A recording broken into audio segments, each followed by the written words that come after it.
Welcome. Hi, Hi. how are you? Thank you for being here today. I'm delighted. So today we're honoring the women's right to vote that happened in 1920, and it's been 90 years, and we want to celebrate that. It's the anniversary. So today we want to talk a little bit about, women's voting rights, their ability, to be a part of the political process, and some of the issues that are going on for women today. So we want to thank everyone for tuning in at the White House with Tchen. So I'm so glad to have the White House Council on Women and Girls. So what we're going to do today, I'm from BlogHer. I'm representing the blogger community as well as the social media community and women online. And we have a lot of questions that I posed. I sort of did a blog post and allowed the community to ask questions. And so I'm here today. I'm going to present some of those questions. I'm also going to try to get some of those questions off of what's happening online right now through Facebook and our live stream. So please make sure you're asking questions as well so I can make sure I can get those included in this sort of 30-minute segment of chat with Tina. Thank you, Tina. Well, thank you. Thank you, Shireen. And I'm really delighted to be here. I'm, as somebody who's done a lot of work on women's rights my entire adult life, August 26th has always been a big day as Women's Equality Day, but probably no bigger than this year where it's remarkably the 90th anniversary of when the 19th Amendment became a part of the Constitution and women finally got the right to vote. Yes. So I want to start with a couple of questions, especially around the history of, what happened during 1920, the women's suffrage movement. What do you think we have been able to accomplish since that time? And then what are some of the challenges you think we're still facing as women who are now a part of the political process? Oh, well, absolutely. I mean, first of all, I think I want to pause a moment on this day just to acknowledge the struggle that getting the right to vote took. Obviously, coming in 1920, came, years and years and years after others in our country, the white men got the right to vote first, as we struggled through the Civil War, as we continued to struggle throughout the 20th century on voting rights, and we continue to struggle today. And the story of our country has been just that struggle towards a more perfect union, and I think the passage of the 19th Amendment through what women like, Susan B. Anthony and Elizabeth Cady Stanton and Sojourner Truth and Ida B. Wells, really did the sacrifices they made, really literally putting their bodies on the line as they demonstrated and they went on hunger strikes and they did the things to call attention to the need and the importance of granting women the right to vote. It was so important. And it's important now that people exercise their right to vote. We just came out of an election 2 years ago where there was more and more participation by women, by people across the spectrum in our electoral process. That's something that needs to continue and is very important. And yet we still have lots of struggles. And we look today and we see even as women are have now crossed the threshold of being 50% of the workforce. Today, that nonetheless, the wage gap still persists. So women still only overall make only 70 cents on the dollar that a man makes. If you're an African American woman, you're only making 69 cents for every dollar that a man makes. And if you're a Latina, you're only making 62 cents for every dollar that a man makes. That inequality persists even today, 90 years after women got the right to vote. So thank you for that. And so there are still some questions actually around some of the challenges that you mentioned.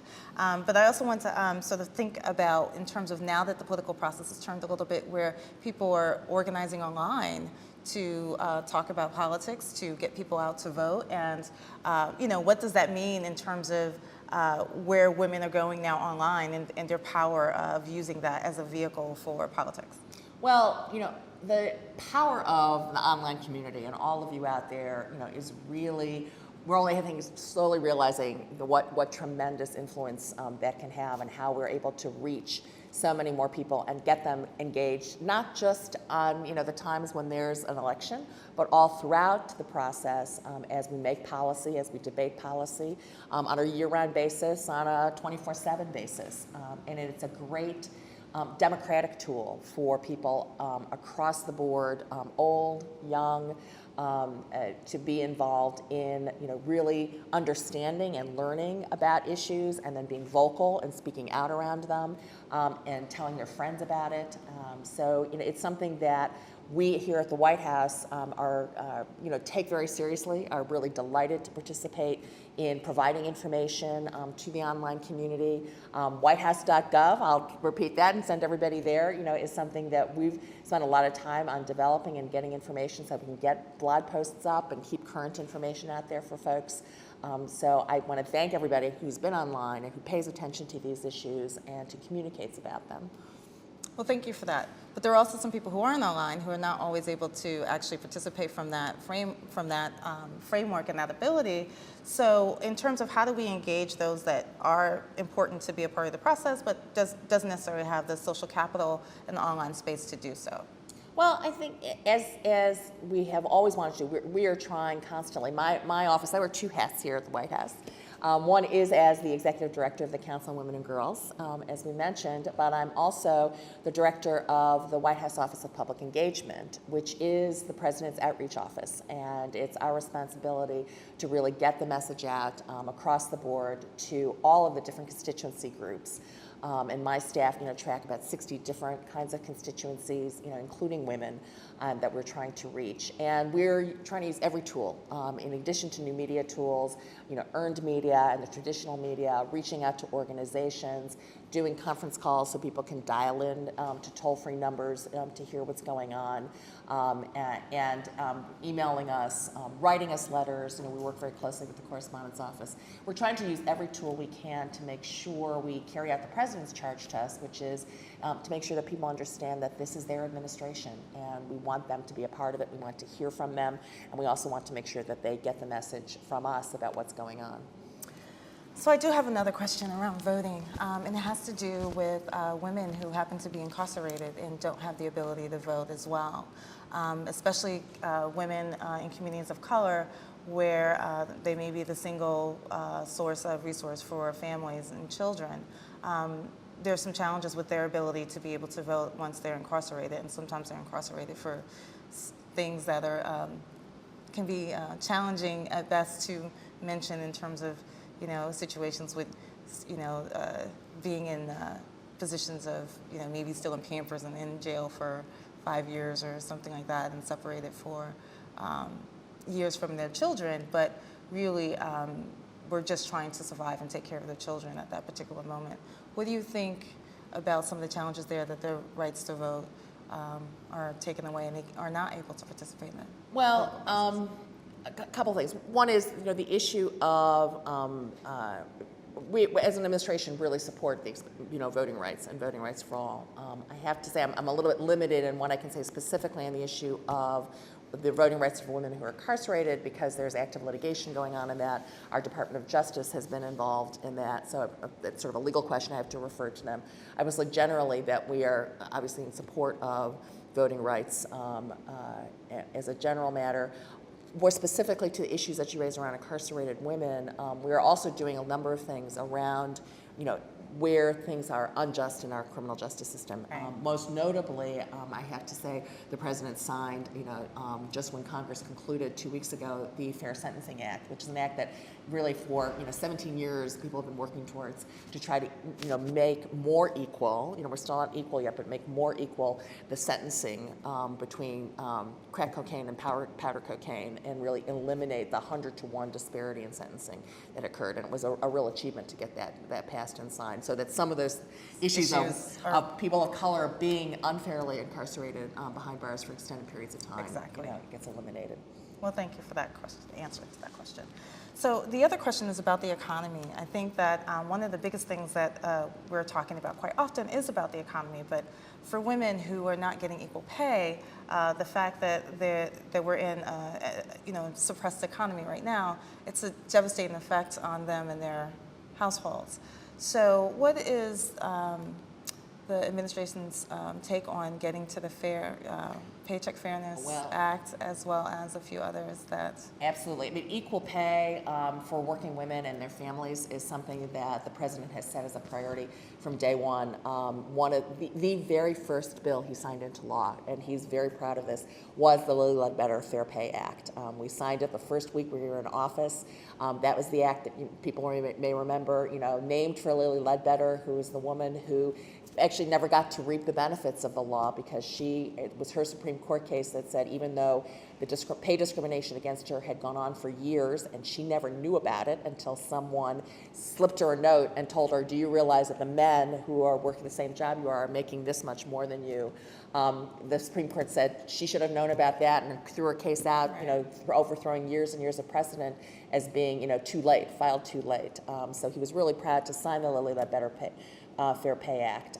We are in strong support of the follow-on to that act, which is the Paycheck Fairness Act, that will further extend legal protections around equal pay for all and eliminate gender discrimination on pay. And the President has called upon the Senate to pass that. It's passed the House already.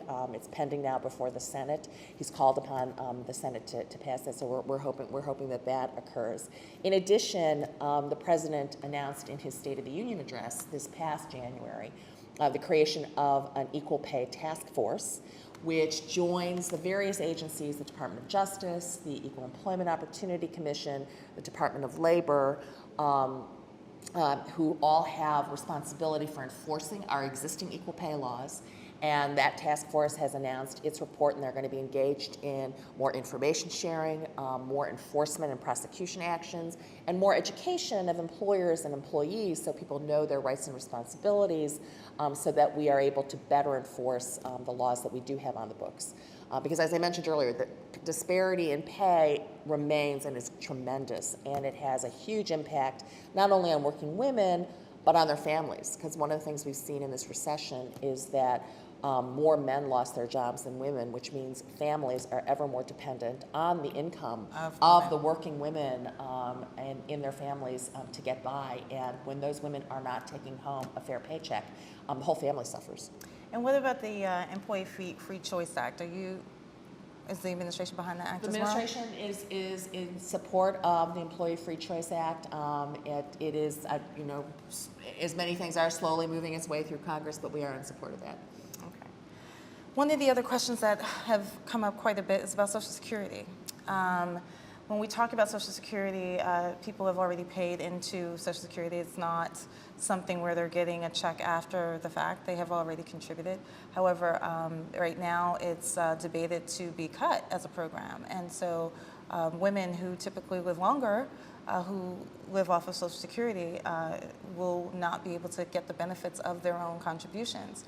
And what is the President's position about that, and who's organizing the challenges around that? Well, I would say we, in addition to just having the 90th anniversary that we're celebrating with this web chat on the women's right to vote, we just passed the 75th anniversary of the Social Security Act.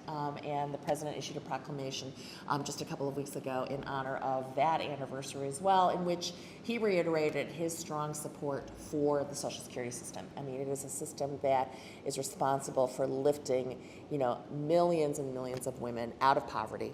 The situation for women, seniors in general, but women in particular, before the Social Security Act was passed, was, of our seniors really living in destitute conditions. And then not only just seniors, but the Social Security Act benefits survivors. It benefits the disabled and children. So it's a key linchpin, a key important piece of legislation and program for now several generations in our country. And the President's committed to strengthening it. We have a fiscal commission that is looking at how we deal with the current financial situation that we have, but that a part of that, he has said clearly, will be strengthening, not dismantling the Social Security system. So I have some other key questions that I want to make sure that I present, and one is actually coming from Richard from the online chat, which was about stop human trafficking, which he considers modern day slavery, and wants to support health and safety reform for all Americans, particularly women and children. Are you familiar with this and the issues around human trafficking that happens quite a bit, not just internationally, but also domestically? And some of the human trafficking that happens domestically is called prostitution, but usually the girls who are sometimes put in very devastating situations are the ones put in jail instead of the Johns, of course. and yet they're not protected from, the challenges that are happening in their communities. Well, we do. I mean, I know that the numbers, the estimates are as high as 250,000, especially young girls under the age of 18 being trafficked here in the United States, domestically, in addition to the international human trafficking that goes on. We do have an ambassador, on anti-trafficking, in the State Department, Louis DeBaca, who has issued a report, and his report reports on what goes on in the United States as well. So we are not turning a blind eye to that. It's something we've been working on with the Department of Justice, with our White House, our first ever White House advisor on violence against women, to try to address, those issues. We've met with, several of the organizations that help serve, these girls and, treat them, as women who need to be supported, not women who need to be punished, and it's something that we're going to continue to work on. Thank you. The other questions, because we're slowly wrapping out of time, and I want to make sure we get in there, are about legislating equality, challenges with the ERA that's not ratified, including a state that the president calls a home And that I'm state. from too. Right? Okay, and that you, one of the bigger questions was, when will we move to having ERA totally ratified, and what's the position on CEDAW? Well, first of all, I have to say that yes, I am from Illinois. That I cut my teeth as a young, first moved to Illinois in 1978. In the years in which we were trying to get Illinois as the only northern industrial state that never ratified the ERA to ratify it.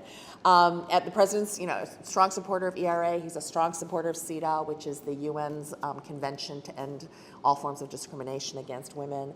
Both of those, in order to now move forward, will need to go through Congress, and then in the case of the ERA, will need to be ratified by the states again, because it's the ratification period around the original proposal of it ran out in 1981.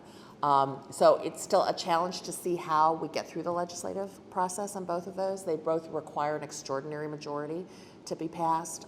So one can see the challenges we have around putting together the 60 votes for cloture, or the 51 votes we even need to pass some of the legislation and reforms that we're trying to right now. So we're still going to work on how can we accomplish that for the ERA? How can we get ratification of CEDAW, which would require 67 votes? But the president is on record as being strongly supportive of both of those initiatives. I have another question that happened to show up on the blog Her Post that was about adoption. Sealed adoptions where mothers and children are both trying to find each other, where women in some situations were coerced in adoption, to adopting giving their children up for adoption. What is the president's take, or the administration's take, on dealing with the situation of trying to, as I was told, one of the only countries that actually seal adoptions and don't allow even adoptees access to their original birth certificates? The issue of specific access to original birth certificates is a state-by-state issue. So I know that there are initiatives in different states to change, and have more open adoption laws. The president spoke last year in his Notre Dame speech around initiatives to help, support women who keep their children, to reduce the number of unintended pregnancies, and to support adoption as an option. And we are working together with the Department of Health and Human Services and the Administration of Children, Youth, and Families on different ways we can work to support adoption, as an option, support women who make that choice if they're found in the situation of having an unintended pregnancy. And we're going to continue to be working on those initiatives as time moves forward. But I think some of those initiatives will have to be state-by-state issues, because the specific issue of access to an original birth certificate is really one that's a matter of state law. So I guess the other questions that continue to come up is just about what true equality is for women in their rights, including fair treatment from violence in the military as well. Having the right to have the rights of their own body and control of their own medical health and their reproductive health.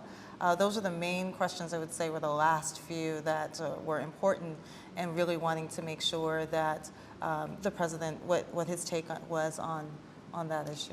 Those are a lot of questions. I know, I'm like, those are a lot, and I have like 3 minutes. Well, I will not be able to do them all justice, or the president's position on them in the time we have left. But let me say a couple things. First, that the president and Secretary Gates are, strongly addressing the issues of violence against women in the military, recognizing the contributions, the sacrifices that our women in the military are making right now is a key element, and we've made tremendous strides. I mean, one of the things I'm proudest to talk about often is the improvements we're making around the participation of women in the militaries. For example, for the first time now, women will be able to serve in the submarine corps and be officers. It's never happened before. It's a real achievement on moving the stature of women up through the ranks in the military. At the same time, we are addressing, the issues on medical care and services, and addressing issues around violence against women in the military. We have a new DACOITS, which is called the Defense Advisor Committee on Women in the Services, headed by former General Claudia Kennedy. I know this is an issue she cares very deeply about and will be working on. The overall issues of violence against women, again, are front and center to what we do at the Council on Women and Girls. Again, Lynn Rosenthal, who I mentioned earlier, is our first ever White House advisor on violence against women, has an interagency group with the Department of Justice, with HHS and the other agencies that works on these issues. And in fact, she was instrumental behind one of the largest increases in the last year in the budget for services, to fund services for domestic violence shelters and sexual assault services, even in a time of budgetary cutbacks. And finally, the issue of overall equality is where we started, which is, even though it's been 90 years since women achieved the right to vote, we still see tremendous inequalities, like the pay gap that we've talked about, like the fact that women are only really 15% of Congress, even though it's been 90 years. I will say that, again, we're committed to making those changes, and I'm very proud to say that the president has really stepped up, and he has appointed not one but 2 women in a row. It's never happened before in our history to have a president nominate 2 women to the Supreme Court back to back, and we now have, for the first time in our history, 1/3 of the United States Supreme Court as women. And those are the kinds of achievements. It's now 2010 that we are making, but we're making them, and little by little, that promise that was part of the 19th Amendment 90 years ago is really coming to happen. But it can't happen by just the people here in Washington alone, and I think the folks out in that online community are a vital force in making sure that we get all of the equality that we all believe should happen. Well, it's close to time. I have one more question, or we're done? One more question? Okay. Sorry, I was just checking on time. The question about equality that we just talked about, there are those that believe that we shouldn't do legislation to institute equality. But if that's the case, then does that mean that we're in a space right now where equality is not necessary? We don't have to legislate it and it will just naturally happen? Or does the government have to have a role in ensuring that women have equality? Well, I think it's as all things, it takes all sectors of a society to move forward. So, we need schools to do their bit to make sure that we have more women go into the STEM fields, for example. One statistic is if you survey kids in the 4th grade, an equal number of boys and girls are interested in the sciences. By the time they get to high school, the number of girls who are interested in sciences have fallen off by half. And by the time you get through college, we find that only 27% of women in college are in the math, science, technology, and engineering fields. And those are the fields of the future. So we need educators to step up and parents to step up and support girls in the sciences.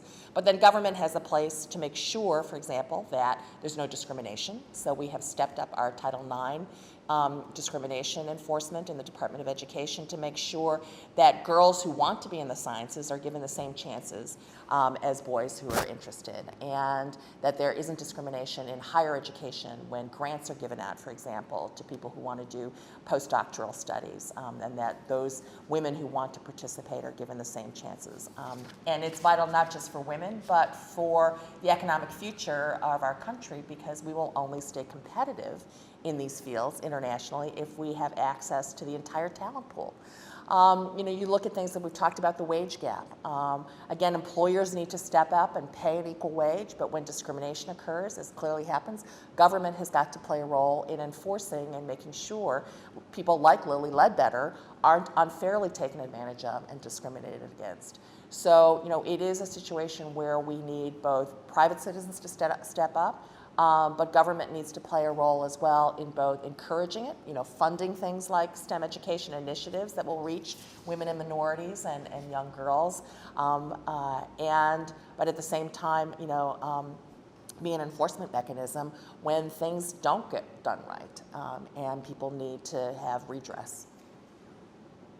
Well, thank you for that. This is the last question for the day. And I, again, am here from BlogHer, one of the leading participatory news, information, and entertainment networks. We have 21 million women a month that participate online who are interested in not just politics, but also news and information that they trust and share with each other. And again, I want to thank everyone for tuning in and being here. And Tina, thank you so much for taking the time to participate in the chat. And no one really, again, echo your thanks to everyone who was online, who submitted questions, who participated, mostly for being interested and caring about this issue. And if there are any other questions that I was not able to get to today, because there were quite a few, we will do our best to make sure we do a follow-up post and get those questions answered. Thank you. Thank you.